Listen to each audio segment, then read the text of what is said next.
All right, welcome to episode one of the Resoluters. We are the Resoluters. My name is Mark Jetski, and this is my hetero life mate Jedi Jeff Coy, my What's going partner on? in sweat. What's up, baby? How you doing? I'm doing good, brother. How you Well, doing? welcome to Friday night. I'm drinking some coffee after working a long week. It's been a Some lot. delicious It's green been a tea. lot. It Absolutely. Just has. yeah, my pet snake Reggie is my pet snake Reggie is keeping this together for me. And Dr. Jones hates snakes.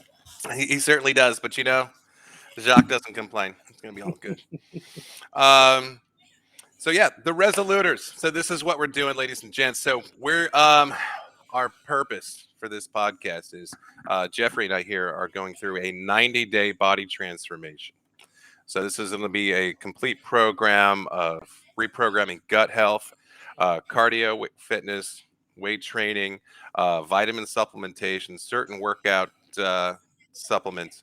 But really, this is a East meets West kind of thing, the yin and the yang, because we're going to be using things like HMB and creatine, but also taking advantage of certain Asian herbs and supplements as well to maximize our metabolism. So that's in broad strokes what we're doing. So a 90-day challenge to each other. We have some specific LBs we'd like to drop in over 40 status. But in the true New Year's resoluters fashion, that's what we're working on here. So Right. that is the deal. So this show, though, we will be going through that as the backdrop. But we have interests in life. We like to travel, kind of broaden our horizons and that kind of stuff. So episode to episode we will have special guests joining us that are masters of their craft or just really interesting individuals. And as in tonight's special guest, Jake Ogenkrantz is a travel agent and professional globetrotter, family man, master of martial arts. He doesn't quite look like Steven Seagal, but he's in that pathway. He's in that lane. Almost there. So just to have that kind of fun. Things that we're passionate about, we'll have people on. We're going to talk about music from time to time. We'll definitely have some musicians joining us over the course of the next 3 months. Things that give us a little spice in life that are fun. Yeah. So that's the nature of what's going on. I'm loving it, dude. Oh, me too, man. I think we're just having such a good time. I mean, just chit chatting back and forth as we've been going on this week. We're having good results, and dude, it's like your video when you sent me when you're doing the dumbbells, man. I was like, yeah, that's awesome. Let's fucking get this. Like, keep me motivated and honest. And what's great is you were helping me too because I've been doing that for a while now, and you're coaching me through it, saying maybe you should try it this way, maybe you should try a little less weight, a little more reps. Mm. It could hurt your back. I mean, that's stuff that I didn't know that I've been going through life just doing it because I'm a Marine. I want to be tough. I want to do it right, and do as Oh much as I man, can. I And remember when you got out of boot. You're pretty fucking tough. yeah, yeah, I man. was like, this guy came out yoked. It was amazing. So, It was amazing. Yeah, um, I went in there 138 pounds in the Marines when I went in, and I came out 165 pounds of just lean wow, muscle. Man, it was great. wow, that is amazing. Yeah, That is awesome. I'm gonna turn the chat feature on the side. Um, Jeff, if you get a chance, what might be yep. helpful for us is if Amber can shoot you a text. I know she's going to try to watch, but given that this is my first time managing the streaming tech and sharing over different services, if she can see us on Facebook and let you know, um, that would be a good tip. Because otherwise, we might just save this file from restream and rebroadcast later. But I feel pretty confident that we're good. Or Jacob, I know you're watching. If you see us on Facebook, that's pretty cool too. Um, so we got that going down. Got So it. cool. All right, now as we're going through this stuff, I've taken in some questions from some of our viewers and future fans and some people that we might Oh, know. So to get things going here, some interests they've got going on. So let's hear some of them. let's get it going. Here we go. That was beautiful. The bugle has been sounded. All right. The So, bugle.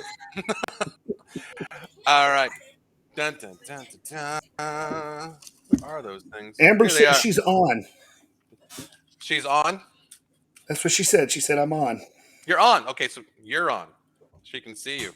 She can see us. Okay, that's awesome. Oh my God, I clicked a button and it worked. I feel so good about my life already. Um, okay, so number one question from Amber Dunbar: where did you learn your skill set in regards to working out and fitness and that kind Ooh. of stuff? My skill set came from the Marine Corps. When I was in the Marines, it was I like I said, I went in 137 pounds. I don't even think I smelled weights, let alone lifted a weight in my life. I remember watching my dad lift weights, and I was like, "Yeah, that's not me." But then when I decided to go in the Marine Corps, and they looked at me and they said, "Yeah, you're going to be on that bench press, and you're not going to get off till you can bench press 225." Wow, And so I did. I worked out every night. I had to eat. They sent me to eat.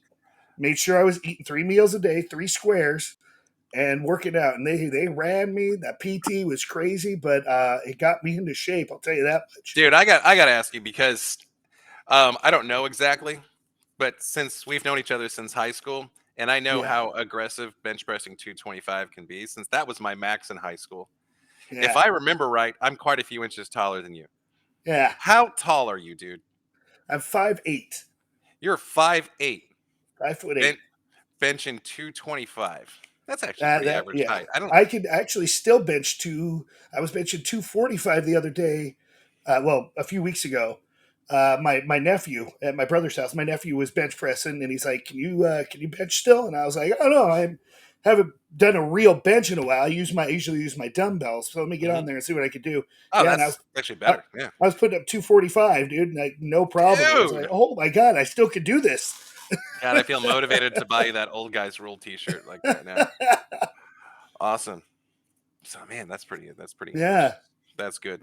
For the rest of you guys out there that aren't putting up double cientos, I just want to make sure that you know that dumbbells are a good workout and muscle endurance is a good way to go. So yeah, yeah, because your dumbbells were pretty stacked when I saw you when you sent me that video. yeah, Go those are yeah. back.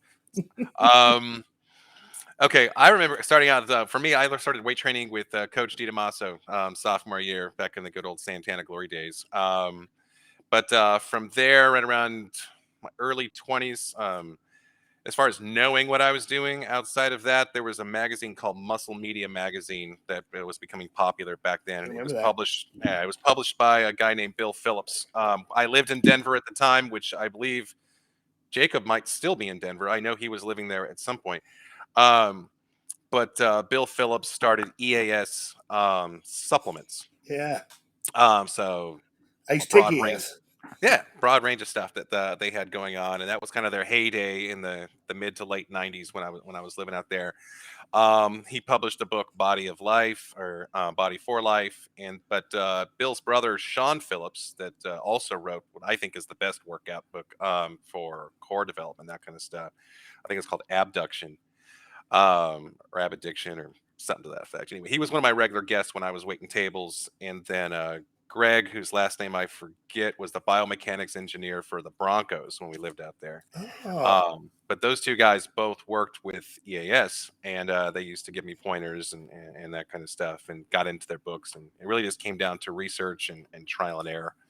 But just became obsessed with nutrition, all things vitamins, and then developed a passion for martial arts later in life. Compared to Jacob, it was I think since he was teething. Got into things at that point and started learning more about herbs and supplements, that kind of stuff on that end of things. So that's where I'm coming from. So just so everybody knows, nobody's a doctor here. So nah. as always, check with your physician for anything before you get crazy. So Amber, that was Amber's question, whether she knew Yeah, it or not. and to add on to that, make sure that you know your limits, because that's we talked about. I don't know if we talked. Did we talk about it yet? My hernias. Yes, That we're came definitely from gonna get there. not knowing my limits and trying to be a Superman and say, I can do it. Know your limits. Don't push it too hard because you can tear yourself up. Yes, absolutely. You got to lay a firm foundation of what you can build on, whether it's a good sleep schedule, learning math, or how to work your way up gradually to lifting heavy weights. Safety Exactly. is number one. The last thing you want to do is get great results and then injure Safety is yourself. number one. Absolutely. Yeah. Okay, so from Matthew Dixon Mm. in Texas, what's a good strategy for when to work out as far as time of day. Jeff, what works out best for you? Oh man, for me, the best thing is morning.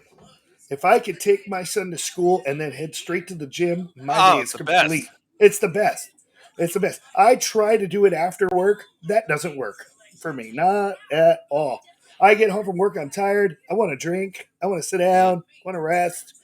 I'm demotivated after that. But if I Oh wake up in man, the morning, grab myself a protein shake, take my son to school, and then just hop in the weights, I'm good to go for the rest of the day. I feel great. I agree, and I think the reports and so forth that I've read, I think that's the best way to go to. First thing in the morning, after essentially you're most adults, you're going to be sleeping 6 to 8 hours. That's a Hmm. complete fasted time, so you get up and you're burning your existing calories versus your last meal when you get into the gym. I think it's the easiest routine to maintain as long as you don't work too late in the day, or as long as you have enough time in the morning to manage that. I manage restaurants and work late nights sometimes, so for me, I have adapted a routine where I get up at 6 a.m. and sometimes that means I get up and hit snooze and go this, because last night was a 10 o'clock kind of night. But on those shifts, if I miss that morning workout, then 9 p.m. is almost feels like a punishment, but at least I feel good that I was able to get it in. If It's true. I prioritize sleep to make sure that I was resting properly. One thing I didn't actually add in, which is probably important as far as credibility, when I talked about developing my skill set, I've actually successfully completed 3 body transformations over a 3-month period of time that multiple times was 35 to 50 pounds in weight loss. And then the main one that I did, I lost 78 pounds in 3 months. And this is in a healthy way. There was no crystal meth or anything like that involved in the No effort. crack. Yeah, so and that was using the supplements from EAS Solomon Vitamin Routine. It was completely dry, no alcohol, and doing the early morning fasted routine like Jeff, like you were just talking about. So I was not 40, but but I was yeah, I was 29 years old when I did that. So there's some tweaks, and trims to the bonsai tree as far as the systems to try to get those results. But somewhere between 2 to 5 pounds a week, um, if you're optimized, should make sense. Water weight you'll regulate pretty quickly the first and second week. So you may have, if you did everything perfect, some excessive weight loss the first week. I wouldn't worry about that. But anything over, for men, we'll say specifically, anything over 5 pounds a week, that point you should be concerned. Like maybe you're not eating enough, or you might have some medical conditions that you need to pay attention to. Interesting. Interesting. Now, again, if you're flushing water weight and that's a focus for you, and like you didn't drink water for a few days, at least a sufficient amount, you'll probably pick up water weight. If you weigh in and then drink a bunch of water for, you recover from that habit, you're going to drop the weight again. But Yeah. just to make sure you're aware that your 2 to 5 pounds a week should be ideal for men. Um, Especially over 43 pounds is solid. Some of Oh, the things that we're going to work on our program should be able to boost that. After 2 months, though, we'll probably be of doing this routine, Jeff. We'll probably be really fighting to do more than 3 pounds a week because we'll have lost a sufficient amount of weight in the beginning, and then we'll have to start altering workout routines to shock our bodies into shock it back. livening up Yeah. again. Yeah. So yeah, I agree with that in answer to Matt's question. Excellent So question, Matt. yeah, thank you, Matt. Okay, in Kingman, Arizona, from Joshua Stone, we have, what are the pros and cons of andromamine? Okay, so andro has been a popular supplement back in the day, probably a little more refined now. You can get herbal versions of testosterone, herbal supplements that boost testosterone, which andro does on more of a chemical level. Um, I'm going to tell you what the really great perks of andro is. You'll pick up muscle mass really fast. All right. The bad signs of andro, which is an herbalized form of steroids, it is legal, is excessive body hair growth. So if you didn't have back hair, you're about to get it. If you do, yeah, you're gonna get some more. Maybe you're gonna have matching set with your shoulders. Um, Anger fits and rage fits are pretty common. I used to be on a softball team with a guy that did andro, and the guy was a phenomenal athlete. I mean, this parked it past the fence every game because he was without andro. He was a pretty successful weight trainer, bodybuilder rather. But the rage fits that become associated with having excessive testosterone in your system. I don't know if you've ever taken Vicodin when you didn't need it, and been really pissed off in traffic the next day. But it's kind of like that. I like that. Interesting. Yeah. I haven't taken Andro since my mid 20s, so that was the range. That what Mark McGuire took, and Jose Canseco. Uh, I don't know. I Yeah, don't know. I remember that being a big thing when we were working at right when I got out of the Marines. It was like I was jumping on the Andro, the creatine, all that stuff, and yeah, that's I haven't Yeah. taken it since then. But Yeah, yeah, that's the combination is phenomenal too for recovery, but I mean there are side effects when you actually don't need additional testosterone in your system. yeah. And also as a result, for example, when you're loading creatine, you're going to go through a process, so you're supplementing creatine and it keeps it going. But that being said, when andro is loaded into your system, your testicles will start to get smaller as your testicles stop producing testosterone because it doesn't need to, because something else is doing the job with the supplement. So tiny nuts, really angry and hairy, kind of like an Ewok from Star Wars, kind of be like that. So it's just pounding a lot of weight. So that being said, also there's something on a fair warning side, regardless of age. Um, there's definitely positive results from testosterone therapy. Um, so especially for people that are over the age of 38 years old. That being said, if you get one of these therapy programs, and I don't know, Jeff, have you ever seen this stuff? Do you know what I'm talking about? The little No, pellets that no, it's you an tell. implant. It's a time release implant of testosterone regulation, which they put in under your skin, and as it dissolves, takes quite a while in your system. It maintains your testosterone levels at a like you were when you were like 30. Interesting. Um, so that I'm being pretty lucky. My testosterone levels are pretty good right now. Still. Yeah, I mean, it's just like for example, my brother is in his mid 60s, right? And so he's taking this and he's having to take some blood thickening. He had some blood thickening results yesterday, so he's actually having to donate blood today to lighten up the load of blood in his system because he was starting to have some issues as a result of his blood being Hmm. too thick. Because it can mess with your red blood cell count. So definitely check with your doctor. There's definitely testing that'll take place with your physician or the clinic that you go to get this stuff from to make sure that your body can handle this. Like for example, my brother is having fantastic results from this therapy. My brother is when's his birthday? He's roughly 67 years old, and he's been dropping weight, feeling great, high energy. Like any kind of lethargy in his life is gone. Like Gone. he's crushing it. But you definitely want to make sure you're not overtaxing your body or putting yourself in a some kind of state that can be negative. Right So on. yeah, so that's what's going on with that. And then I got a good question here from Bobby Serber. I don't know if you guys remember Bob Serber. Bobby. Yeah, and he was specifically wanting to ask Jeff about the hernia question. What are some specific things you do in your workout program Oh that you well, do to cover that? to cover the hernia. So Yeah. one of the things I do is make sure I don't over exert myself. Okay. I make sure that I know the weight that's in my hand and the weight that I'm using to put up isn't going to affect my stomach. Because a lot of the times when you lift weights, if they're heavy, you use more muscles. Like if I'm using my chest, I'm using more muscles than my chest if they're heavy. I'm Yeah. going into my stomach. Yeah. Your And if I'm core's got to using my stomach stabilize you. Yeah. muscles, yeah. So my body stabilizes itself. And if I'm using a lot of my stomach, then my hernia is going to expand. And I could do some damage. I could tear my muscles. So instead of doing more weight, which I'm pretty sure I could do more weight than I do, but I tend to keep it to where I know I'm using mostly, like if I'm doing chest, I'm using mostly my chest. If I'm doing my biceps or triceps, I'm doing mostly using those muscles and less of my stomach. Unfortunately, with the hernia, I'm not doing any crunches. I'm not doing any any anything that's going to work out my stomach.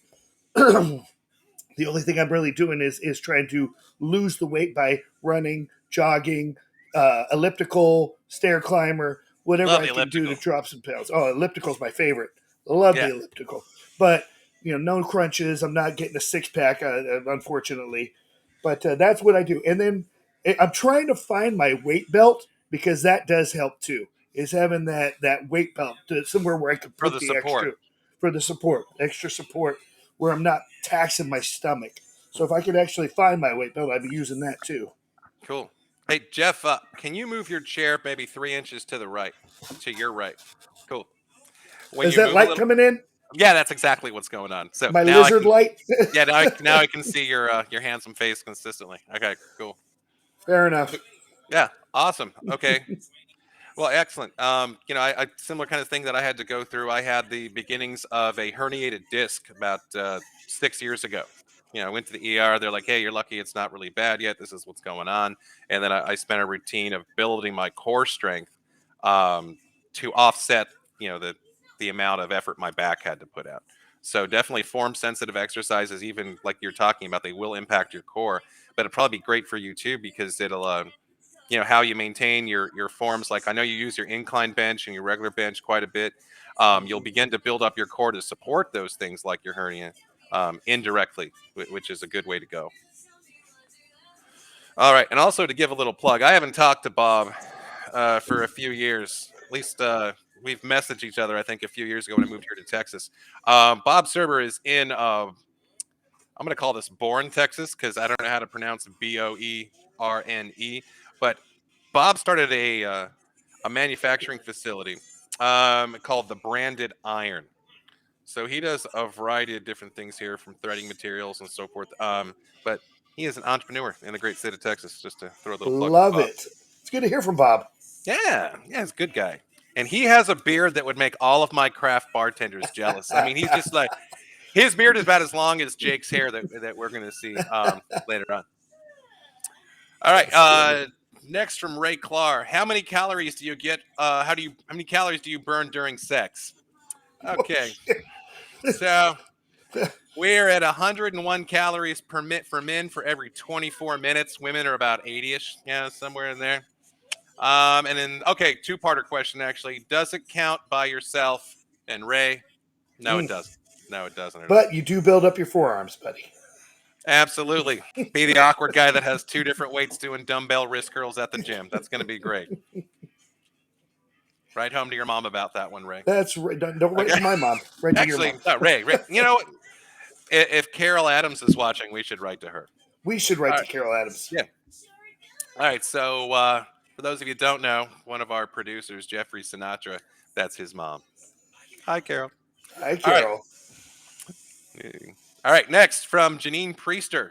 How do you choose a good workout partner that's someone you're going to work out with in person at the gym? Coy, what do you think? Since we're Well, for working at a distance, so it's not like I'm there spotting you. What do you think? Yeah, for me, whenever I had a workout partner, I used to go with my friend Scott all the time. I used to go with my brother Chris. I need somebody who's going to motivate me and push me and help me and somebody who I can help in turn. Somebody who's going to, we're going to push each other. We're going to make sure we're watching each other. We're going to work out safe, but we're going to work out smart. And we're going to work, and somebody who's going to just give that same amount of energy that I want to give to them and that I want to put in. I want somebody who's right there with me, side by side, not necessarily doing the same weight, but someone who's motivated to do the same things I'm doing. You got me excited already. You ready? I'm gonna high five. You ready? Like look the Ready? opposite direction and. All right, cool. I hope that was good. I don't know. That was a very white guy Find high out. five. I don't know. All right. Yeah, I concur. All those things, commitment level, similar goals, on fire. I actually read an article once that suggested that if you work out with someone who's in worse shape than you, uh, emotionally, it's easier, and you tend to have better results than if it was any kind of different scenario. So you and I are about the same. We're gonna have to find some fatter people to work We out got to with. find some Okay. fat people. I gotta find some really fat people. All right. Hey, if anybody knows any fat friends, you can reach You want to us work out? at 976 Hot Jeff. Okay, Ah, that's it. 976 Jedi. there you go. Oh, love it. All right. Okay, we've just got a few questions left to go, and we're going to be able to have a little commercial break, and we'll welcome our guest. Okay, so from Jennifer Collier in the great state of California, what's a Jennifer. good remedy for muscle soreness? Mm. I tell potassium on this. If your diet doesn't support a good potassium level, I definitely recommend getting a potassium supplement. If you're over 50, definitely a potassium supplement in general. If you're in the Navy, don't take too much. You won't pass that screening test to get on a nuclear submarine. Bananas, and definitely Bananas. hydrate, and creatine. If those of you haven't taken creatine before, creatine does not work the same for everyone. So this is something you have to try out. They may absolutely fail and not work for you.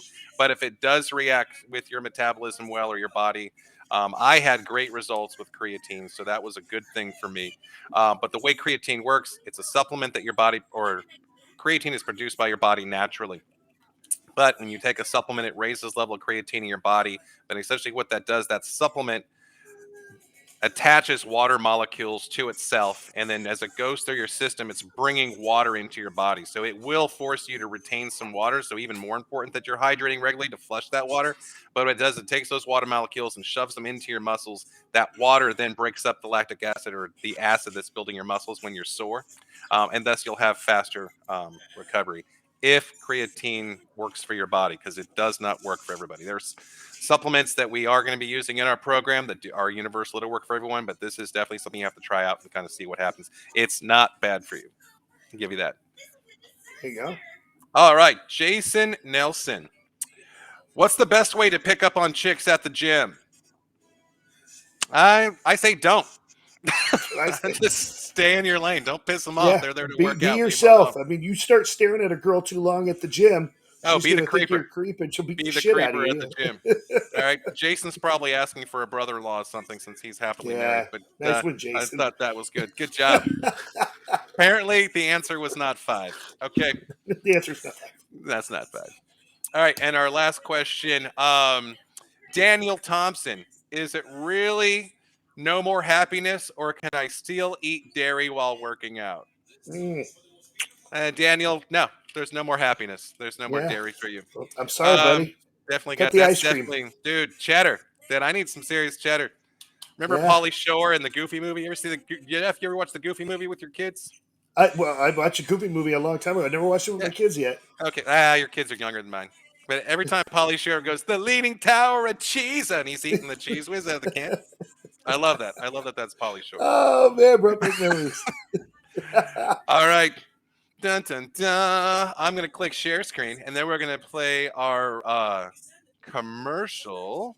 Let's But do in it. the meantime, right before we do that, we're gonna get you a little glimpse of. We're gonna be welcoming this young man, Jacob Odenkrantz, to the set here very shortly, and we're gonna get things going as fun as possible. So stay tuned while I figure out what buttons I need to click, and then we're gonna do this thing right now.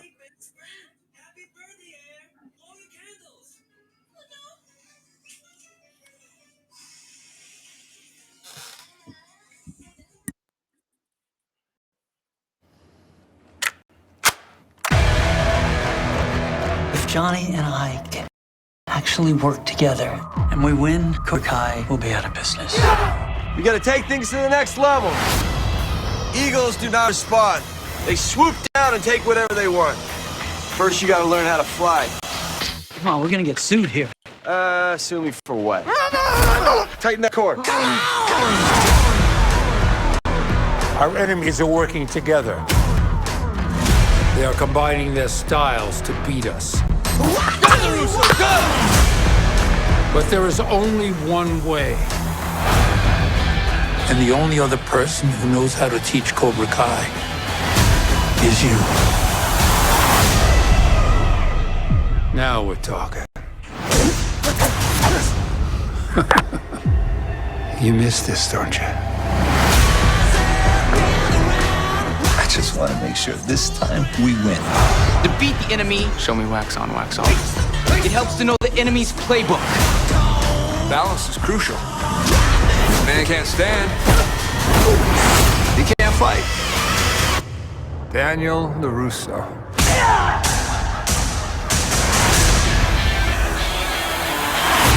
Does it really come down to this?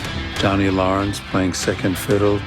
I just want what's best for Miguel and all of your students. So now you know what's best for Miguel. Circle around things your whole life. Wait for problems to show up at your doorstep. You cannot strike first with this guy.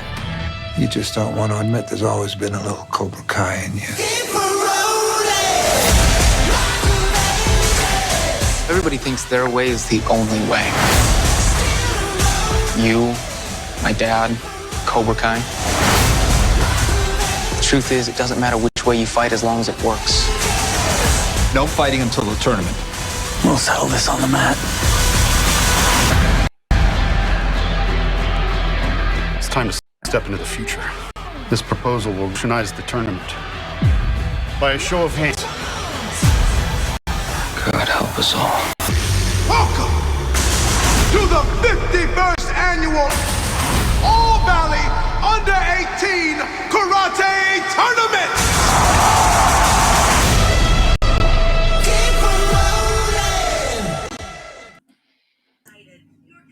Wow. All right, dude. If you haven't seen that season, man, I'm so addicted to this show. Man, So I just to watched the plug it- half of the first season. I haven't seen it all yet. I got to sit down and watch. Yeah, I'm so hooked. It's like my childhood nostalgic version of The Sopranos. I'm been addicted to The Sopranos forever. So. But without further ado, I'm going to welcome in our guest, Jacob Odenkrantz. Here we are. Boom. Welcome to the show, Jacob. Hey guys, how are you? Hey, Hey, buddy, how what's you up, doing? buddy? Yeah, it was great to watch you guys. I feel like I have questions for you guys for all the things that you guys are doing, but I guess I'll just have to like write it in later. No, absolutely. No, you'll throw them out as we're going along. Yeah, feel free. What's your probiotic therapy? Is what I'm wondering. I'm doing I'll get you specific. I got the document right here that I put together for Jeff and I. So for me, of reestablishing flora. Hey, Coy, is there somebody got some sound in the background? Like Yeah, there's Connor, playing somewhere. did you turn that down? So as far as that goes, so probiotics, as far as what we're doing in that regard, I'm doing a digestive enzyme that I take twice a day. I'm taking a flora supplement to be able to repopulate flora in my digestive tract. And then at the end of the day, before I go to bed, I'll take, I think it's a 80 or 90 billion count probiotic. Okay. I've been a big energy drink kind of junkie. Not necessarily a bunch of diet soda, but between drinking Bangs and sucralose fueled rock stars over the years, I've definitely used those artificial sweeteners to play some havoc on my digestive tract and then throw off my cortisol levels. So this right now, I can already feel a difference in how I'm dealing with digestion as a whole and just physically how I've been feeling the last several days. I'll say the last 7-8 days, something like that. It feels good.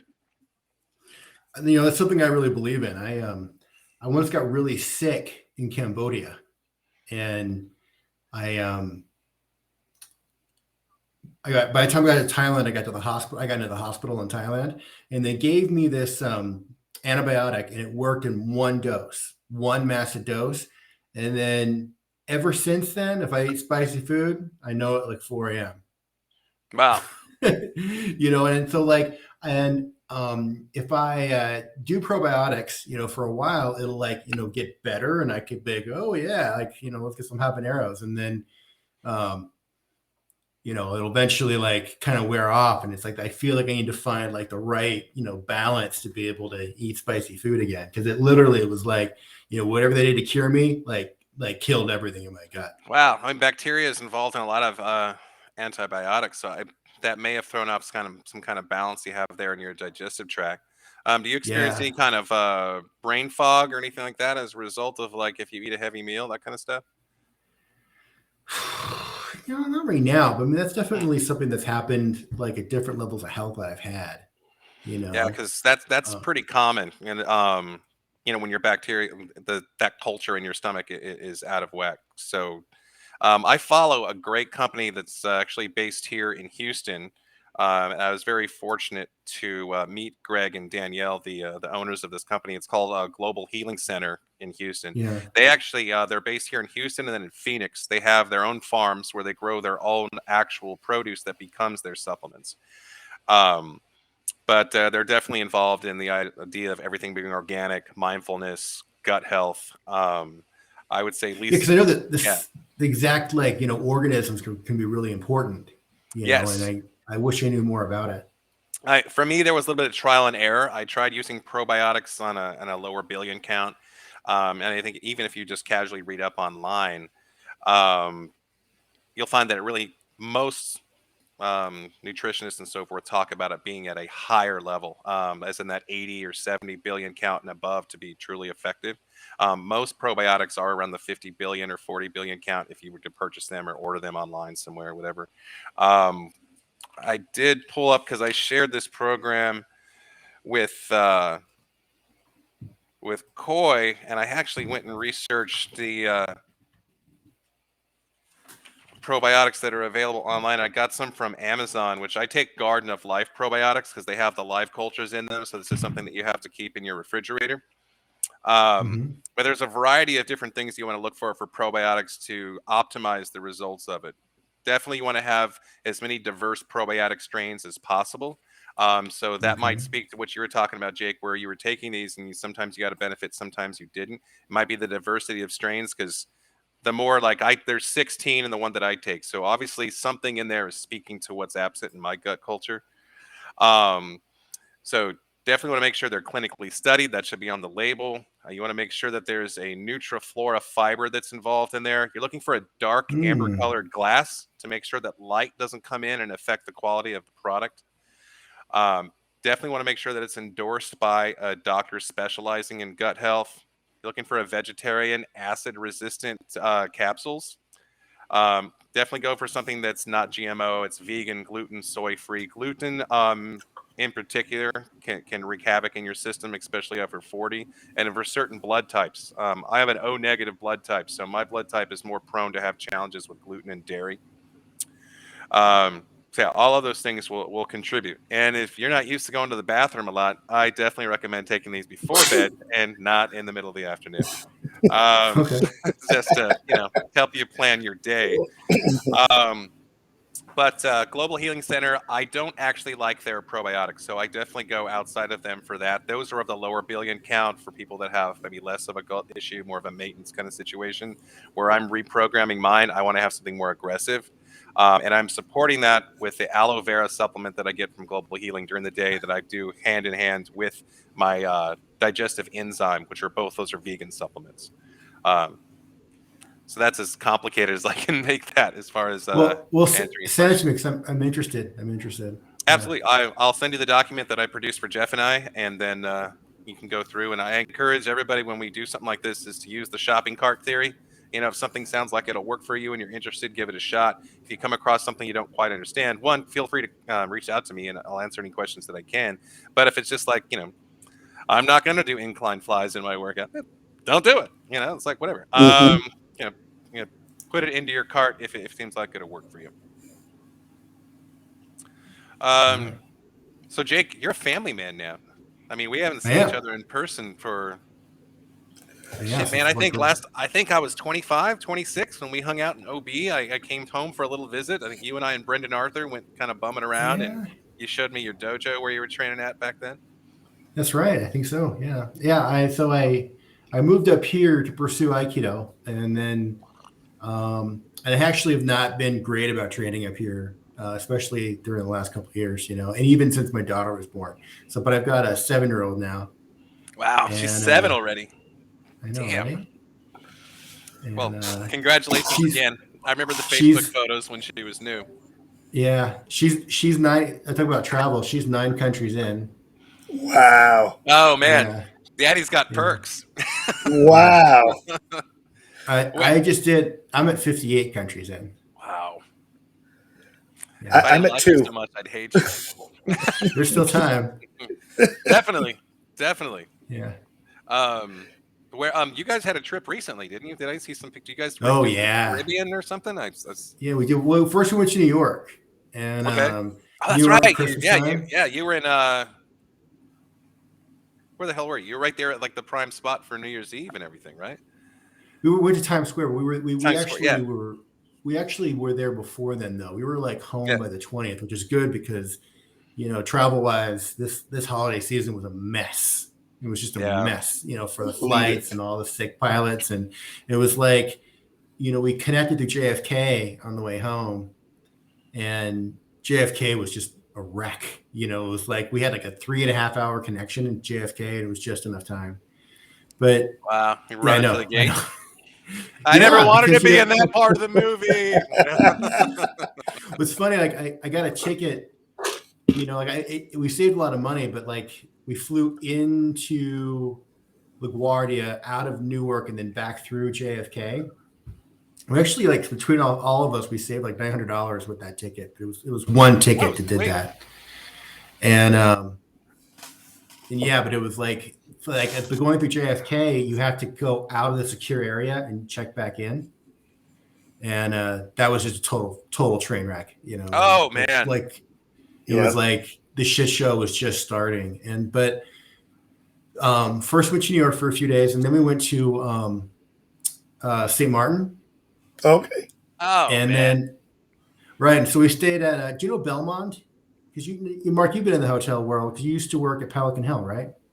I did. I think you guys reminded me of that earlier. Mark McGuire was one of my regular guests at Pelican Hill. That's when that's where he had his speech with Bob Costas, and I totally brain farted that when that got mentioned earlier. But yes, I did. I have not heard of Belmont, but I looked it up when you sent that over to me. I think over this last week or so. But no, I'm not familiar with that property. So Belmont is a chain, and they're owned by the same company that owns Louis Vuitton. And so they only go a lot of really, really like some of the best hotels. So like the hotel they own in St. Martin is called La Samana. Okay. And I stayed there for 3 nights. The locals call it lots of money. And it's just, like it's like thank God I have perks. I could never afford it, but it was like it's just like, on its own little alcove beach, like sitting up above the water. Like literally we had like this 2 bedrooms and like this little suite where you just walk out, and then there's like 20 feet of grass and then just gorgeous beach. Wow. And then we went to Anguilla, which is a little island that usually. Where's that? It's on, well, up until just like 2 weeks ago, you always had to go through St. Bart's or St. Martin to get there, and usually St. Martin because you can do a boat. So like COVID wise, and I don't recommend people do this during COVID travel. Like I country hopped, Okay. So I had to do like COVID protocols to get into St. Martin, and then get into Anguilla, and then back for St. Martin to get back to the United States. So it was kind of like, I feel like on that whole trip I did like 8 hours of like testing and filling out shit online. And, oh man. But it was worth it. And it's like, it's one of those places where the very wealthy have been probably been making it hard to get to for a long time. Like St. Bart's is like that, where it's like, like you only go there if you're like, so when we get to St. Martin, like you see like Jeff Bezos' yacht is there, the Flying Fox. That's awesome. With the helicopter and shit on it. They've got Steve Jobs' yacht, which looks like a floating iPad. It's just a trip, floating iPad. Oh yeah, it does. It looks like a floating iPad. You should Google it. It's just like that's a yacht. It's like a spaceship. It looks like a fucking spaceship. That's crazy. I'm definitely filing things away right now while you're talking, and now I'm thinking like, man, I wished I would have got you to like, because you shared some photos with me earlier, last week or so, and I wished I could have like put those into a slideshow. That could have been our credits at the end of the show to show some pictures of what you're talking about. I'm filing that away right now for our next travel. My wife will get the really good pictures too. She hasn't processed them. My wife is like, her side hustle is photography, and so she hasn't done hers yet. So these are like my phone pictures that I have right now. But they really look pretty great. Yeah, well, I mean, Capchaluca is like, I mean, it's the beach you dream of. It's like the beautiful white sand, and like we look at this great beach, but then Capchaluca, there's this little point, and it's on the other side of it. So it's like you look on the beach, and there's just the hotel. There's nothing else there. And it's just freaking beautiful. And it was like I haven't traveled too. It sounds like you wouldn't be like fending off a massive crowd on that beach either. No, neither of them. Yeah, like St. Martin is like Hawaii, where you can't have private beaches legally, but functionally you can't get there except at the hotel. But the boat tours come up and they go there. So I took them on a boat tour, on a snorkeling tour. And they came up and they're like, "Oh, look, we're going to this secret beach." And like almost nobody gets to this beach. They come up and it's the beach for our hotel. And it's like, "Hey, we our room's like right there." That's awesome. It was pretty sweet. That's pretty good. Yeah, your kid's having an awesome time. Yeah, she's getting spoiled as shit. That's what I was thinking. You should have been my Yeah. dad. Yeah, she's gonna like go out with a boy when she's 18. She's gonna be like, "What do you mean we don't stay at the Four Seasons? What's going on here?" Why aren't you cultured? That's awesome. Although in New York, we still stayed at a really great boutique, but like New York before Christmas is just crazy expensive. You know, like Oh by yeah, February, that's the destination. yeah. Well, by February it'll be like a third of that price, you know. But like by Christmas time, yeah, you know, like we stayed in a nice boutique, but even the nice boutique was like really expensive, you know. Like, but I couldn't I tried to get an agent rate at the Carlisle because my daughter's name is Madeline. Mm-hmm. And you know the Madeline books. Yeah, really, yeah. Yeah, 12 little girl straight in the line. So those were like done by a name in Ludwig Bellman, and Bellman did the murals in a bar, No Bellman's way. bar in the Carlisle Hotel in New York. And so like I gotta get into the Carlisle, and they were like, "Sure, we'll give you an agent rate. It's $1,300 a night." I'm like, "Yeah." That's agent rate. Yeah, it was the agent rate. The full rate was like 17, you know, which is just like, dang, you know, like that's New York at Christmas, man, at the 5 stars, you know.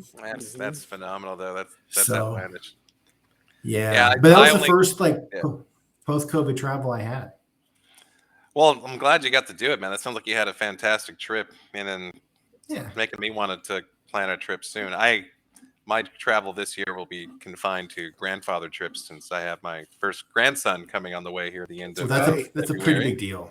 Yeah, so I was just there. Thank you. I was just in Arizona for the baby shower, so got to rub my daughter's belly and make a wish like she's a little Buddha, which is great. Which I'm sure she wouldn't appreciate me saying that because she's in absolute perfect fitness, being pregnant, to the jealousy of every older woman around her. So very proud. But she lives about an hour outside of Sedona, so I'll be spending some time out there towards the end of February. Nice. I'm going to be doing the Bahamas in November. Oh, we're going to be doing we're doing Disney cruise. You need to get some advice from that guy. Well, you got it worked out. I'm actually not a great cruise agent. I mean, I'll do some of them because I do a lot of perks with them, but like cruises are like one of my weakest areas, and they just because I've always worked places with other good cruise agents. Yeah. Well, and Disney cruise is like a different thing. Yeah, we were supposed to be doing the Disney cruise in 2020 to we were actually going to fly into Scotland and take the Harry Potter castle and then take it all the way down to Dover, take the Disney cruise out of Dover, hit Ireland, and then land in New York. And then COVID hit, so that got postponed. And then last year we actually postponed it to Alaska, but then we're kind of like, oh, let's wait a little bit. So we actually postponed it again. So now we're flying out on Thanksgiving Day. We're flying to Florida. We're going to do Universal Studios, Disney World, and then we're doing the Disney private island and off into the Disney cruise. Castaway Cay, second time there. First time we were there was almost a monsoon. It was kind of crazy. My kids were all excited. We were all excited to get to the Bahamas, and it was pouring so hard. Barely anybody got off the boat. We got off the boat. It was just wet and raining and miserable. We stayed there. Was that like July or August? Or it was it was when did we go? Late May, I think it was. May. It was May, and that happened. Wow. May. Well, that won't happen in November. Almost definitely not in November. Yeah, I'm hoping not. Yeah. Jake helped me before. He's really good with times of year to pull these things off. I remember going that's a big deal. Thoroughly. Yeah, I wasn't even thinking about it so seriously until you and I were chatting. And God, I guess that was 2 years ago now. But yeah. Well, there's never a bad time for Hawaii, really. No, well, that makes me feel good. It's always like, I mean, like, I think you were going to go like in October though, weren't you, or September? I think it was like the end of September, rolling into October. Yeah, and that's like the cheapest time of year, and it's not because like the weather's bad. It's because like it's such a family friendly place. It's just like where the least families can go. Well, yeah, it's funny. That's a good time of year. Well, I was working for the Four Seasons then, so that hotel time, as far as career-wise, that's a good time to take time off. Yeah, especially here in Houston. Now that I'm which back Four Seasons were you working at? The Houston? Here in Houston, and we're a business destination for hotels here versus leisure. So it was almost like a Monday through Friday gig as far as where our priorities were, is when I needed to be in the business. But now that I'm doing brand development and putting together, helping build on a restaurant chain. Or it will soon to be a chain they would. Oh God, my boss would. If he heard me call it a chain, he'd punch me in the neck. So it is a chef-inspired concept, but we're opening up a number of them over this next 2-3 year period. But now that I'm in standalone restaurant life, it's just all my time is taken. Yeah, I bet. On the upside, the ownership is wonderful, and we actually close for the holidays to make sure our staff can spend time with their families versus trying to bleed out an additional dollars. So that's good.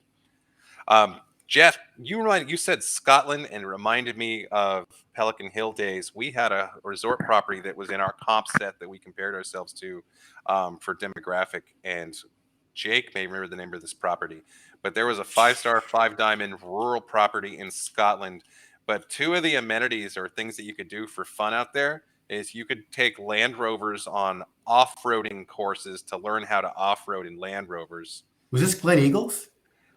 Yes, perfect. Because I think that's it. Because and then they taught falconing, so It's definitely go Glen out Eagles. and they would Yeah. teach you to how to train and play with falcons, for hunting and that kind of stuff. I think hunting was a thing they were doing too.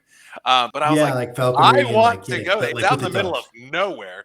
But It's fucking off-roading great. You know what? falconing And is great. nowhere is that far in Scotland. It's just not that big. I mean, for Americans, like we'll drive for 5 hours out Bag and Eye. It's just not that far. They talk about it like it is, and it is for Scotland, but it's not that far. That place is like the shit. Nice. That Yeah, is, I've always that is wanted like, to that go is the there. place. Me and That's my best great. friend Josh, we had a trip where we were planned, like we wanted to check that out and do like an Ireland, Scotland thing and see the historical sites.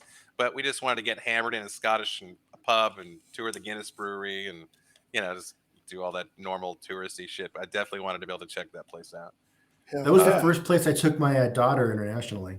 Really, Glen second. Eagles. Really? I'm Not Glen Eagles. No, we didn't do Glen Eagles. I wish.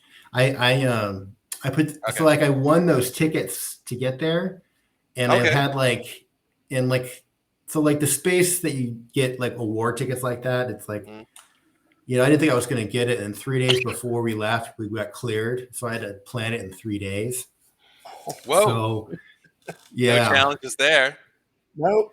Yeah, which hey, I mean, I did it. I got it done. So that was like a real mix of places, like because like I kind of tend to work the agent stuff and like work. So I did stay at one really nice hotel, but then we stayed at a lot of little B&Bs, like going up. So we did like 3 days in Edinburgh, and then we did like another 4 days. Did you play going through the Highlands. Soundtrack to Braveheart when you were in Edinburgh, like the whole time?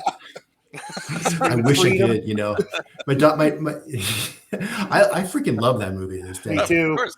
Yeah. Freedom. And then my wife has family in Lancashire, so then we went and saw some of her family for a couple of days. That makes it good. Yeah, that was kind of fun. So yeah, Nice. new people to get drunk with in Scotland now. So.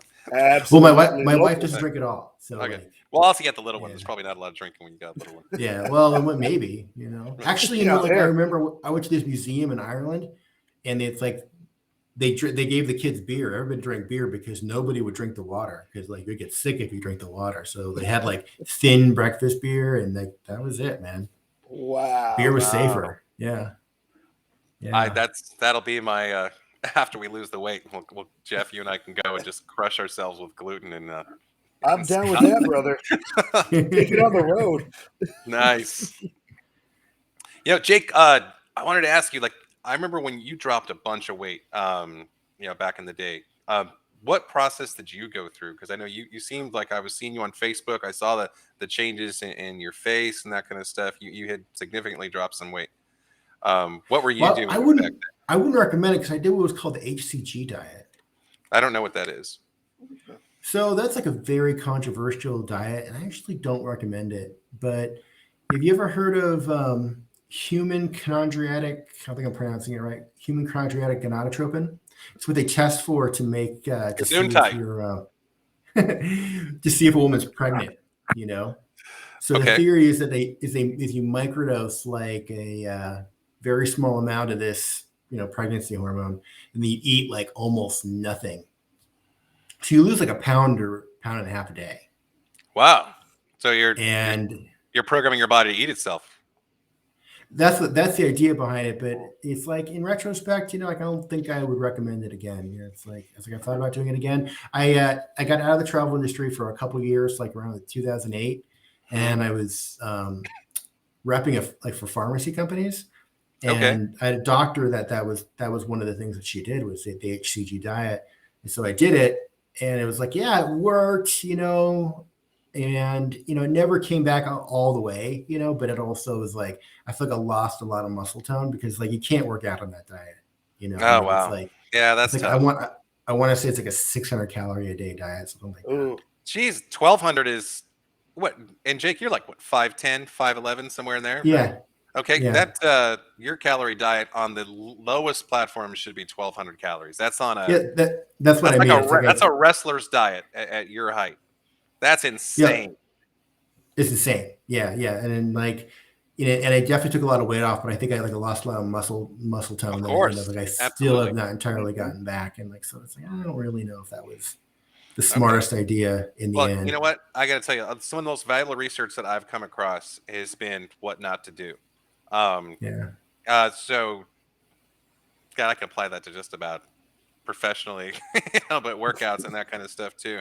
But I would definitely rather go wisdom over intelligence and learn from what you went through to make sure. So I love hearing stuff like that. That's like when Jake and Jeff and I were talking about his hernia. I think that preventive care and knowledge I think is really valuable, and I think anybody watching the show will have a good time with that too. Um, 100%. um, and then Jake, when you and I were connecting about coming on the show, you told me that you had gone snowboarding. Yeah, last year. And yeah, and that you got injured snowboarding. Like what happened there, and like how are you bouncing back from that as far as recovery? Because something like that can definitely interfere I with your think I'm ability to train. I think I'm finally entirely healed. I think it took a whole damn year, because the muscle I hurt was the semimembranosus, which is it's one of the hamstring muscles, and it's one of the ones that you tend not to use. So I thought that I'd be okay. Because like wasn't in great shape, but like I've been doing some squats, but it's like unless you like do like your feet at kind of a weird angle, it's hard to get that muscle. And so like I was learning to snowboard. It's like 'cause I grew up skiing, and I was kind of terrified of like hurting my knees and my ankles, and so I switched to snowboarding, which is also a lot of fun. I've always wanted to. It's on my Yeah, list. that's great. But I grew up in a ski resort before California, so I was born Oh, in San really? Diego. Yeah, and I was Where born in where San at? Diego, Sun Valley, Idaho. Oh, okay. Yeah, and moved back to San Diego when I was 11. So like, I learned to ski young, and so I always liked the skiing. But like you take a couple spills, and then you meet people. It's like they fall hard, and anyway, when you snowboard, you tend to hurt your wrists and your Mhm. elbows. Yeah, everyone tells me You when you go to learn to put some towels in the seat of your pants, and that's usually the best chick, right? Everyone falls on their right. ass, right? Because you fall back into the snow. Or fit or forward. Yeah. Okay. Right. But like, your feet tend to go this way when you ski. And so I wanted Yeah. to switch, and it was literally like the first day. And the guy that fitted me out, my legs are short for my height, like a long waist and short legs. And he goes, "You're about my height." And so he spaced the snowboard out like way too wide for me.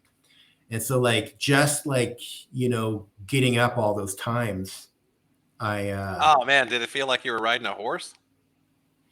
well, If it it was was spread out too part of it far? was just, well, I didn't notice it at first, like it just Okay. felt like I was tired, Mhm. and then it came up, and it didn't really come up when I was snowboarding after that because I kept snowboarding all season, Mhm.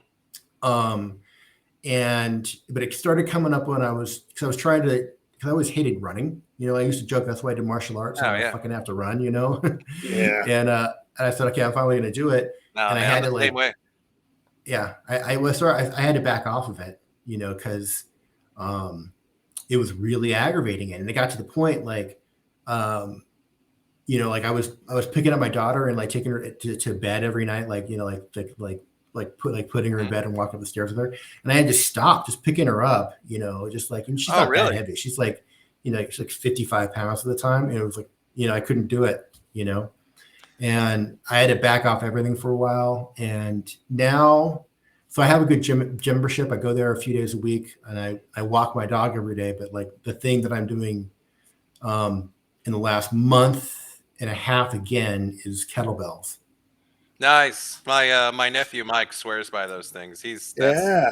He travels a lot, like you, Jake, for his work. He's a drone photographer, so he's spending a lot of time in hotels, for his gig, and he brings his kettlebells with him, and he does a lot of Whoa. like in the room. He needs to be able to do essentially at home workouts because he's on the road so much.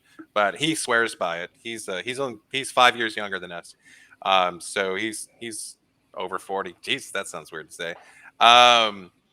But yeah, so he swears by it. So everybody I've talked to that does kettlebells as their routine. For me, I'm not experienced with it, so I don't feel like I'm knowledgeable on the forms and to protect myself from injury. But it's definitely something I've had an interest in. I kind of think like maybe over the next few months that might be an evolutionary step for me with what I'm doing for workouts. So I had a brief run with, ever heard of Sistema? No. The system. Enlighten me. It's a Russian martial art. It's like KGB okay. martial art. Okay. I was going to say I felt like I've heard of this, but I'm not familiar with it. Good. Yeah, it's actually like kind of like really like pretty Aikido. It's a pretty like it's a little weird and it's fun, and I didn't really do a lot of it, but my friend who was into it got me into kettlebells. So like I've got like a one kloop and 1.5 kloop, which is like I think 16 kilos and 24 kilos, and like my goal is like I want to be able to do like 20 minutes because you can do it kind of aerobically. It's like a strength workout, but you can do it like for do like 3 minutes on, 30-second break, and then switch it. It's pretty full body, and I like it because awesome. Because like when you learn martial arts, I did Aikido, which is like all based on the sword, and like swordsmanship is all about being able to use your entire body to do one thing, and kettlebells are kind of like that too. There's a lot of it's like, like I need to like keep my whole body. And it's like, so swords are like this and the kettlebell is like this. And so it's like, I like that kind of like, I'm going to use my entire body to do this. Core and spine. Yeah. Right. Exactly. Core and spine, like, whole body at once. So even if it's like, well, this is like a press, it's like, well, I'm still like kind of keeping it up, Right. And that's just like the last 6 weeks. And I'm hoping to get to the point where I can do like a half an hour with the big kettlebell instead of like, 15 minutes with a little kettlebell, which is what I'm doing now. Well, just got to lay the foundation, like we were saying, keep yourself healthy. Yeah, little bit every day. Yeah. It's funny that you mentioned the paradigm there that relating martial arts to the forms with kettlebell. It's like for me, when I did my first big body transformation, like genetically, you can be predisposed to put on muscle or have a hard time putting on muscle. And for me, on my legs, I carry a lot of weight there, and I pick up muscle mass on my legs very easily. So I got to a point where I had to stop doing leg day, just focus on stretching and doing more cardio to maintain muscle mass. I mean, that 3-month period, I went from a 42-inch waist to a 31. Oh my God. By the end of that 3-month period, the bigger stress became financially of going out and having to buy all new clothes every 6 weeks. But I got down to my jeans, which were loose fit jeans. I had 31-inch pants. And I ended up having to wear like 32s and 33s because my calves were so big. I couldn't get them through the pant leg for the jeans that actually fit me. Cause I was very excited about calf raises. That was calf raises, like this, my calves have already grown easily. So even when I was skinny and couldn't lift a lot of weights, that was something I get to Hulk out on calf day, or leg day or whatever. And that ultimately is what led to my injury, because I would do standing calf raises with the full rack, but the rest of my body, like Jake's talking about here, about being in balance for developing essentially head to toe, I didn't do that. And my shoulders and my back were not built up sufficiently to balance out lifting those heavy weights, which my legs had no problem with. But yeah, so I definitely, what I do now to build on my quads, for example, is when I do tricep extensions on the machine, I'll stand in horse. So I'll lock in my core and have that. And just from the tension of holding that pose while I'm having to use the rest of my body, which is what your sword analogy reminded me of, I would definitely do my upper body workout day, and then I leave the gym, and the next day my quads will be sore, just from holding the posture while tightening up to do weight training. That was the best thing I did to get over my my hamstring injury. Was like I walked the dog every day, and then 15 minutes of stretches when I got home. Dude, 10 minutes. Stretch is key. I'm going to type it into the chat box between us right here. I follow this page, and it's a physical trainer for a guy that's actually in San Diego on YouTube. And he is a certified, every certification under the sun. So I just sent it over to you guys. It's called Athlean X. And it's a husband-wife team based in San Diego. But his stretch routines have helped me a lot. During COVID, I left the metropolitan area of Houston, and just to try to get a job and not to let my skill set die, I started working for a local steakhouse here. They have a number of restaurants throughout Texas, but it was a very high volume restaurant. So, average restaurant volume is, for a full service concept, might be on $4.5 to $5 million a year for a successful concept. And that's if you're open for lunch and dinner at a certain average. This restaurant was doing $7.5 million a year, only open for lunch one day a week during COVID. And so and it was it's one story, just laid out, very wide. So there's a lot of walking, definitely, regardless of suit and tie in it and talking about wine or whatever, you're hustling. I mean, you're definitely cranking. Yeah. I've been in a pampered lifestyle with my jobs for the decade, whatever prior to that, where I was able to advance my skill set. But in a lot of these places, it was more like on high looking down. I'd actually happen to be in the shit every day. And man, 2 weeks into this, and I had dropped some weight and had been working out through COVID and was feeling good about myself. And all of a sudden I was getting back pain, hamstrings pain, like I was getting all tight. And I'm like, I didn't even do anything. Like, what the hell is this? My feet didn't even hurt. I was on my feet a lot. You would think, your feet are going to hurt, whatever. Nah. And, through following Athlean X, I was able to find some good hamstrings and hip stretches. And sometimes it's those little muscle fibers, which I think when Jake gave that example of using total body with what he was doing with the kettlebells, that those total body workouts will help build muscle mass or keep them alive and active on these little muscles in your body that supports the rest of everything else, which is if you use purely machines to work out, you can set yourself up for injury by neglecting those areas because the machines will offset that stuff. But I went through that stretch routine, and turned out I had the muscle that essentially wraps around the base of your spine that is attached to your hip. That's the one that was contracting from me. The piriformis? It sounds right. I can't even say that I know that that's accurate because I've learned the stretches to do this and to relax. Is it the stretch where you like put your ankle on your knee and pull your knee towards your face? That's one of them. The one that worked best for me is where you stand up against the wall, kind of put your arm up against the physical wall. Like you can see there's a wall behind me. If I were standing next to it, I'd be right here. And then I'm essentially standing straight, and then I hip check the wall. Like I'll lift my hip, and I'll use my hip to touch the wall and bring it down. And I'll do 10, 12 repetitions on each leg, 3 sets of that. And then there's other ones like where you kind of like doing a stick laying down, on a carpet. Right. And then you bring your knee up and you're kicking back like a. Right. I think it's the same muscle. Yeah. So like I think it sounds like that could be it. I just don't remember.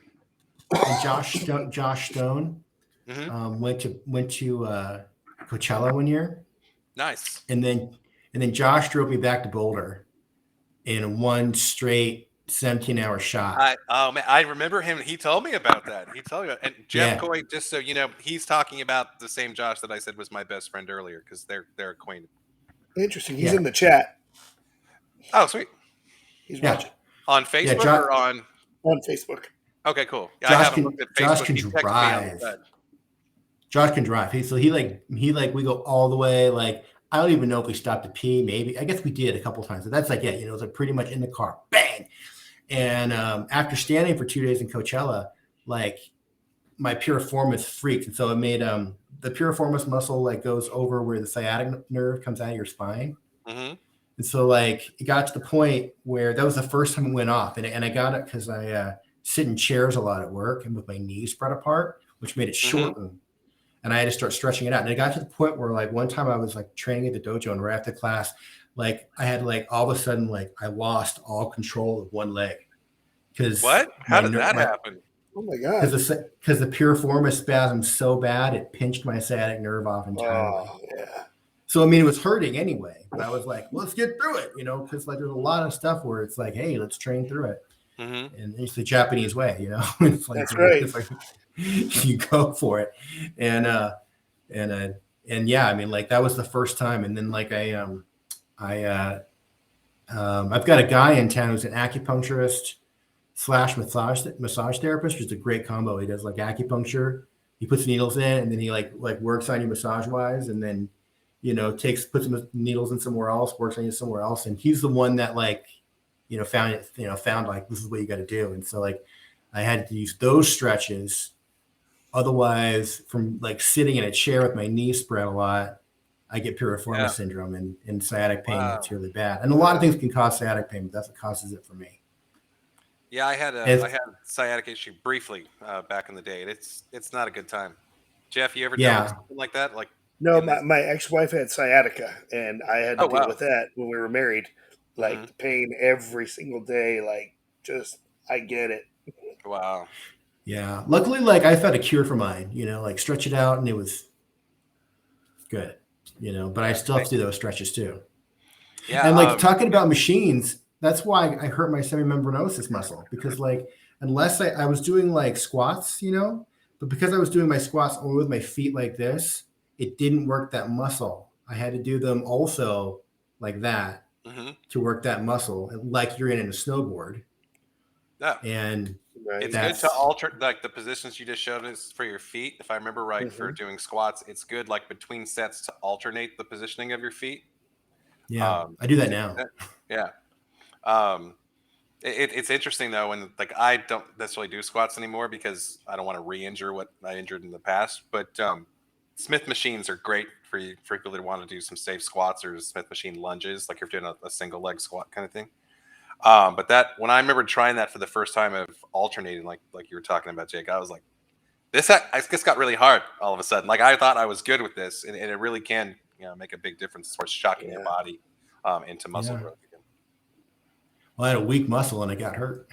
Well, yeah, I just but that's a good tip right there that you were mentioning about positioning of the feet, because it'll help you lay that foundation, to build up.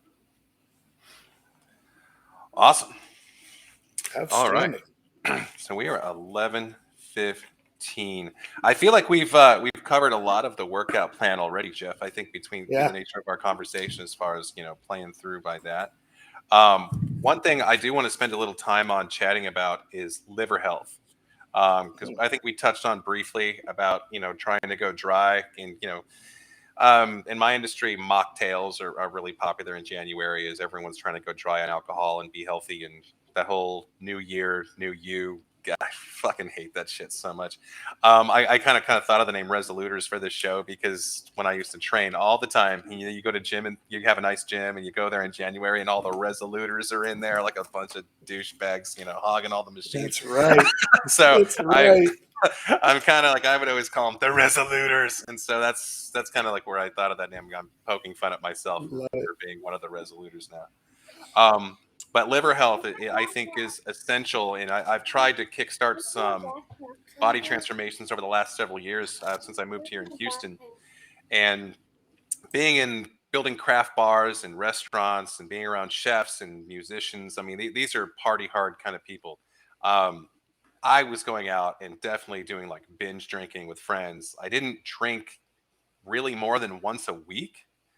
But one heavy night of drinking, for whatever heavy is for you, your liver is going to be shocked by that. You're going to be taxing your liver to a point. And then the side effects of heavy drinking alongside this, when you want to feel better when you're hungover the next day, and nothing feels better than Jack in a Box or whatever that stupid pancake sandwich is at McDonald's at 6 a.m. where there's syrup inside the bread, whatever the fuck. McGriddle. That there it is. That's I know those. I'm fairly certain that God made that, but just saying. But all those like bad dietary choices you make when your body's crying for it, you can end up consuming an extra 4,000 calories on a recovery day, solely because you're hungover and trying to make yourself feel better somehow, which then adds sugar and fat on top of the alcohol, the toxins from alcohol that your body hasn't processed yet. So it's just like if you had a carburetor, and from before we had fuel injection systems, and if you wrap that in rubber and then tried to get your car to perform properly when you're driving down the road, I mean, that's really what you're doing to yourself with alcohol. It's a good analogy. Dude, I mean, I work out 6 days a week, lift, cardio, eat healthy, whatever, and get to cheat day. All right, I'm going out with some chefs, and we're gonna do some. It's whiskey night, and then Football season. Come on. Oh man, sure, whatever, and just be hungover on your day off after that because you try to plan your time, so you don't try to be responsible, and then weigh in Monday morning, and I've lost nothing, absolutely nothing. Everything I lost, I just put back on with McGriddles and whiskey. So. Your liver does need to be supported to do this. And the next thing in these early stages, when we're doing weight training, I want to talk about morale. Like Jake, when you do stuff, like what helps you, to keep your morale up when you're trying to stay focused on a program? And I mean, you've obviously committed a lifetime to learning martial arts, which is a very physical thing. And in addition to the fitness things and dietary stuff you've talked about. What keeps your spirits up when you're trying to work on stuff? Well, I haven't been that great about this lately, but like for martial arts, a lot of it's community. You find like a really good group of people that you connect with, and that's actually probably the thing that really, especially if you're in a teaching role or have some kind of, I don't want to say obligation, but like some kind of responsibility there. I think that's something that can really call you back to that. I know that like something that keeps me at an absolute minimum is I have a dog, and I got to walk my dog. I mean, like first thing in the morning I wake up, like, I don't want to go do anything, and then they like get the big dog eyes, and it's like, okay, we'll go. And then what kind of dog do you have? What kind of dog? I have a Wonder Mutt. I don't even know what the hell is that. We had him tested because he's so weird. Okay. He's part husky. I was waiting to say that he had a cape or something. You were going to tell me. Okay, go ahead. Part chow. Wow. Part lab, part Australian cattle dog, part Australian shepherd, and there was two things they couldn't identify. I'm convinced one of them is a coyote. Wow. Yeah. Wow. He's though if you ever pull up the if you ever go on your iPhone and you put in dog in that little icon that comes up, the little curly tail, that looks just like him. He's a really good dog. Nice. Really good dog. Yeah. Most athletic dog I've ever seen, but he also can catch potato out. He's just a really good dog. Oh, that's He's awesome. a rescue from a reservation in New Mexico. Nice. Very nice. Yeah. Very nice. I kind of like that story. That's cool. Jeff, do you have a dog? I do not. I'm not allowed to have pets in my place. No. I have a lizard. No. I don't walk my lizard, though, but I do have a leash. We have a snake, too. Awesome. And we have 3 cats. And my fish is my daughter is a transgendered fish. A transgendered fish? Yeah, because it's a beta. It's a beta. Oh, they changed. Which are very, they don't. They don't. But they're the pretty ones are boys. She goes, it's Chloe. I mean, it's Cordelia. And so it's like I think, honey, it's the males are the pretty one. She doesn't care. It's a girl. So I just say it's a trans fish. There you go. Cute. Yeah. Wait, isn't there like a reptile or something where they changed? There is there's like a toad, and that's like the base of Jurassic Park. That they use like that toad, and okay. But it's not beta fish though. But the males are the ones that fight, and the pretty ones. It's so funny that you brought up beta fish. And she thought it was too pretty to be a boy, so it's a girl. That's awesome. And we have a pure white ball python too. He's nice. He's cystic, so he's got benzene. He's all white. He's really pretty. Dude, definitely. And 3 cats. 3 cats. We gotta start talking about getting pictures like ahead of time before we get on the show, because that'd be cool. I could plug those up and we could look on it. Yeah, she's 7 too. I'm sure you said 7, right? Your daughter. 7. Yeah, so that's a good age to have the little. What is it, Dr. Doolittle or whatever? Who's the story where the guy has all the animals? Is that it? No, Dr. Doolittle is one of them, that's for sure. Yeah. Anyway, you got the whole little farm going on over there, which is cool. Yeah. Farm, zoo, the zoo. Zoo. I'm losing my words. There you go. Yeah, I'm not going to eat any of them. All right. Say goodbye to your beta.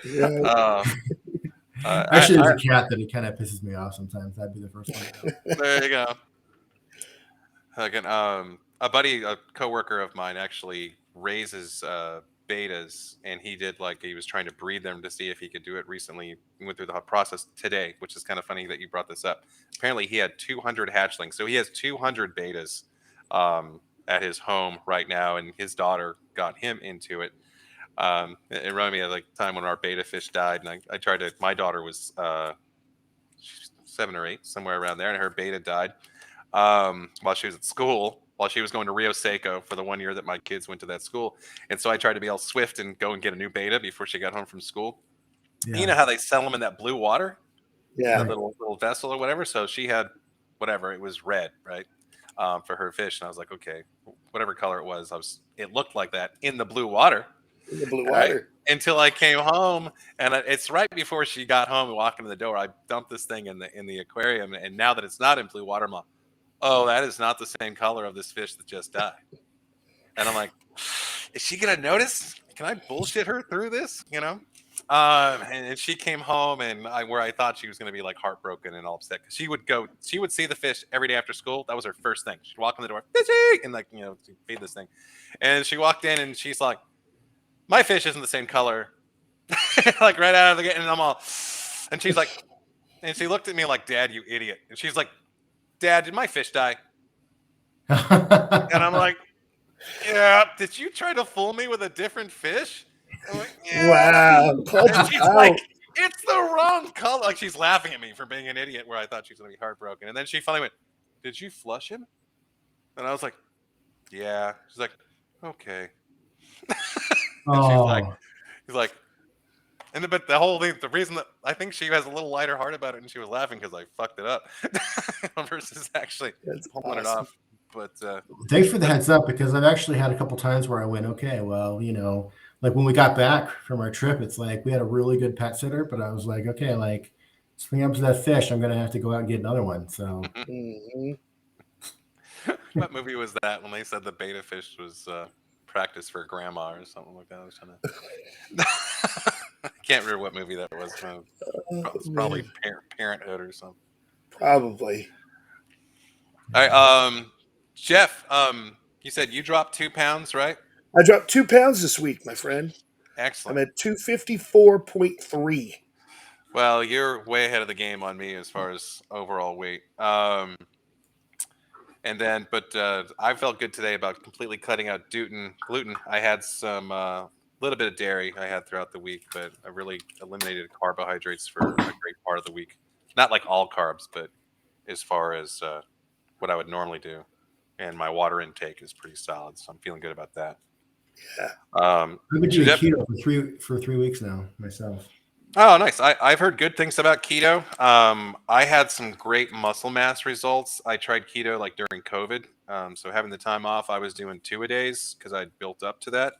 Yeah. So I would either do weight training in the morning and then go do a round of cardio at night, or I would do 2-a-days on major muscle groups, which I did an hour in the morning of weight training. And then in the evening, I would go do another hour of weight training with lower weights, higher reps in the same muscle group that I did in the morning. So there are proven results for gaining muscle and recovery from doing that. But you definitely have to get your rest and stretch with something like that. But I messed up with keto because learning curve. You cut out carbohydrates, and there's certain things you can and can't have. But I was taking protein shakes. So between the protein shakes and what I was cooking, I had too much protein. So I'd have a ribeye, and I get a wrap it in bacon and have a couple eggs. But then I had a protein shake in the morning, which could be 45 grams of protein. I'd have a shake at night, which is probably 45 grams of protein. And I would usually do probably a lighter shake, somewhere around 20 grams of protein somewhere during the day. But I ended up getting to a point where my protein was more than my liver could process. And so instead of speeding up my metabolism, that excess protein on keto, if you take in too much, will turn to sugar. Because your liver can't process it, turns into sugar, and then it turns into fat. And so I was like, dude, I just did 4 weeks of multiple weekdays during the week of 2-a-days, eating all this stuff the right way. I'm doing maybe 1 to 2 cheat meals a week, not enough to really throw anything at that point because of how much activity I had. And I'm all, how the hell have I lost no weight? I was plateauing. I felt getting stronger. All my weights were improving. I felt better doing cardio. And then a little research led me to, gosh, too much protein. can be a bad thing.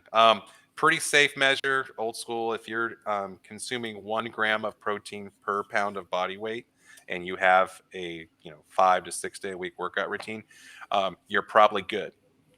I was exceeding my body weight in protein, which was bad. But also trial and error. Learn about your body.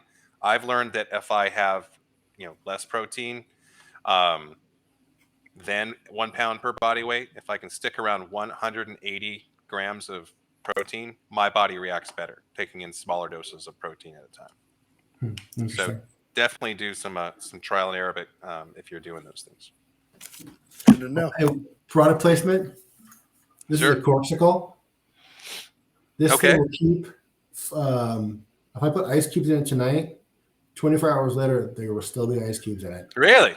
Where do Yeah, you get that? I mean, life got online. Man, Corksicle. sweet. I freaking love it. Yeah, I Dig do. it. I get this thing. This is what I do for my water consumption. It doesn't keep it cold, which I'm jealous already. But it's kind of like my goal. I look at this thing, and as I, kind of go down the line, Yeah, I need one of These those. are Where'd you big. get that one? I think it was like a water store or something like that. It's one of I like those. that. It has the Has plastic. every level. It doesn't have the chemicals in it, whatever that a lot of plastics have. So it's like drinking out of glass, but it's not glass. So that was a good thing. But I know, I work a lot and usually eat very quickly, which I don't like doing. But when you're just going all the time, so I can throw a straw in this thing and I'll power down 2 or 3 glasses and then come back to it and kind of binge drink my water. We actually have we have a refrigerator filled with Aquafina for our drivers and our warehouse people. So Right on. I just go fill up my desk with like 4 water bottles at the beginning of the day and just start pounding them throughout the day while we're working. No, that's great. Those bottles are liters, right? They're 16 or 20 ounce bottles. 20 ounce. Okay, so you can. Yeah, that's great. That's fantastic, especially when it's on someone else's budget. That's good too. That's right. I don't even have to pay for it. Just boom, boom, boom. Awesome. Okay, so I think we're coming up on time here. Yeah. So not that we're making any money now, but I do want to throw out about ultimately, if we do get any proceeds off the show, if this continues on, any proceeds from the show will be donated to our favorite nonprofit, which is Veterans for Child Rescue. If you're not familiar with Veterans for Child Rescue, definitely check out their website, which is just search Veterans for Child Rescue and you'll find it. Which this group is comprised of retired Navy SEALs, Green Berets, and so on, and they've put together essentially a team of private investigators, and then they break up child trafficking rings in the United States. They do sting operations very similar to like Catch a Predator. So they're definitely making a big impact across the country with saving children. So just want to acknowledge them because I think they have a fantastic operation. And if you're not really aware of the significance of human trafficking and what's going on in the United States is the #1 consumer of the enterprise of human trafficking in the world. And it's definitely a high point for us here in Houston, Texas, as Houston is the #1 human trafficking city in the United States. So there's a lot goes into this. There's a great documentary that this group has put on that's for free. That's on their website called Contraland. And if you ever want to learn more about this this critical issue, it's a great video to watch. All right. So in 2 weeks, we are going to have our next show.